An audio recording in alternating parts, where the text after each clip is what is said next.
latar belakang pembukaan genta. Jadi seperti yang kemana-mana saya sampaikan bahwa Genta itu adalah lembaga non pemerintah. Jadi Genta itu lahir dari setelah mempelajari semua situasi dan kondisi keadaan pertanian di negara kita, khususnya petani ini selalu menjadi kelompok yang lemah.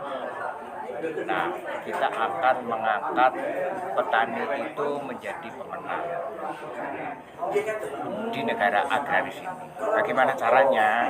Nah, Genta Pangan ini sekarang adalah sebuah rumah, mau itu penggiat pertanian, ahli pertanian, pengamat pertanian, mungkin ada struktural pertanian di negara, maupun pengusaha di bidang pertanian. Kita berkumpul untuk membangun sinergi mengurusi petani untuk bukan dikembalikan, tapi mengembalikan marwah petani. Nah, bagaimana caranya? Petani itu kan kegiatan ekonomi, ya harus dikelola, dimanage secara ekonomi, secara bisnis, dengan manajemen bisnis. Bagaimana caranya? Kayak mari kita tentu. Jadi nggak bisa lagi kegiatan pertanian ini adalah sebagai suatu kegiatan ekonomi, tapi kemudian apa-apa dibantu. Negara akan tidak pernah selesai. Sehingga apa? Ayo kita gabung, siapa yang mau menjadi wirausaha tani, siapa yang mau ngurusi petani, kita berkumpul, kita urusi. Gitu. Perkara kemudian ada bantuan itu nomor sekian. Petani sebetulnya saya yakin bisa mandiri. Petani bisa mandiri. Baik, untuk kelembagaan ini Pak Haris terbentuk di bawah Kementerian Pengentasan Kemiskinan atau di Kementan? Enggak. Seperti tadi katakan, Genta Pangan itu kan lembaga non pemerintah. Pemerintah, ya. Ya kan? Kemudian ketua umumnya saat ini sedang diberi amanah menjabat sebagai kepala bagian percepatan pengentasan kemiskinan atau disingkat BPTASKIN. Sehingga Genta Pangan ya harus juga berkontribusi di dalam pengentasan kemiskinan. Jadi tidak melulu kegiatan budidayanya, tapi warga tani yang miskin ini bagaimana diberdayakan, diberi jalan untuk dia bisa melewati garis kemiskinan tadi. Gitu. Jadi Genta ini termasuk lembaga profit atau non profit? Non profit. Non-profit. Non-profit, tetapi karena kita membangun wira-wira usaha tadi, nah profitnya ada di mereka ini.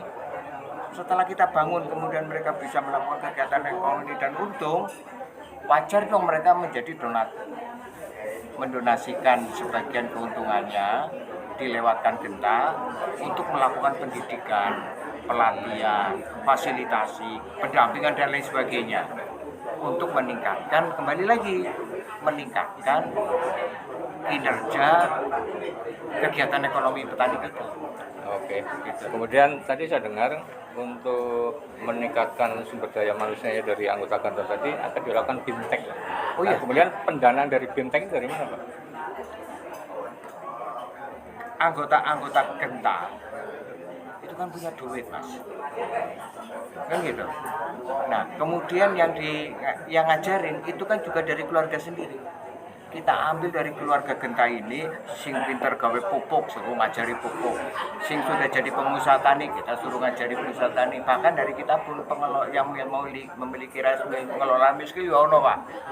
Kan gitu, yang punya peternakan juga ada. Nah, BIMTEK itu tujuannya adalah untuk menyamakan pola. Kita mempunyai rekomendasi teknis yang bisa meningkatkan produktivitas di sektor pertanian, peternakan, dan kemudian industrinya. Nah, itu kita berkolaborasi. Nah, setelah ini mapan, kita turunkan ke klaster-klaster petani yang menjadi binaan kita. Pasti pertanyaan selanjutnya, klaster-klaster itu kan butuh duit dong. Betul. Kan gitu? Iya. Alah. Itu namanya KUR ada. Yang namanya pinjaman untuk UMKM ada. CSR dari perusahaan besar ada. Ya kan? Kan kalau sendiri-sendiri pada nggak bisa ngambil. Itu kan ada syarat dan ketentuannya. Nah kalau kita berkumpul, kita punya program, ya kan, dana-dana pangan itu tersedia, Mas. Jangan khawatir itu. Ya. Jadi kesimpulannya bahwa untuk pendanaan Genta ini diambilkan dari CSR BUMN ya? Enggak mesti. Enggak, Enggak. Mandiri. mandiri. Itu mah hanya tambahan dari negara, dari ini dan itu langsung ke petani, Mas, bukan ke pengurus Genta. Malah Genta malah biayai petani. Oke. Dan tolong nanti kalau ada bantuan pemerintah melalui Genta dan dipotong, ya, sekali lagi nih, ada bantuan melalui Genta kemudian ada pemotongan, laporkan. Oke. Gimana program Genta Jawa Tengah ke depan? Ini basis kegiatan Genta itu adalah integrasi antara hulu dan hilir, integrasi, kan gitu. Di mana petani itu adalah di hasil produk budidaya. Pasca budidaya, kan gitu, akan kita upayakan kegiatannya menjadi bagian dari keluarga Genta untuk meningkatkan nilai tambah. Kan gitu, nggak cuma produk utamanya, produk ikutannya kita manfaatkan, produk turunannya kita ciptakan, sehingga itu menimbulkan nilai tambah yang kemudian bisa memperbesar circular ekonomi di bidang pertanian. Itu mau di tanaman pangan berbasis padi, pertanian tanaman pangan berbasis palawija, peternakan, baik ruminansia maupun unggas, kemudian perikanan.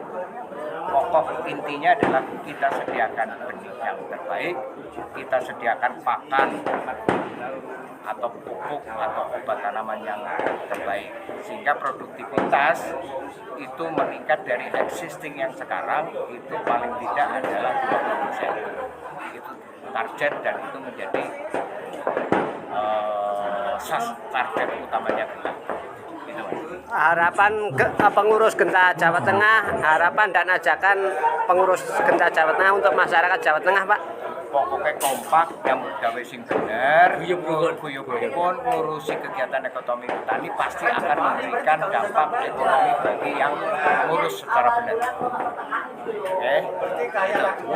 Oke, terima kasih. Terima kasih. Salam buat petani seluruh Indonesia.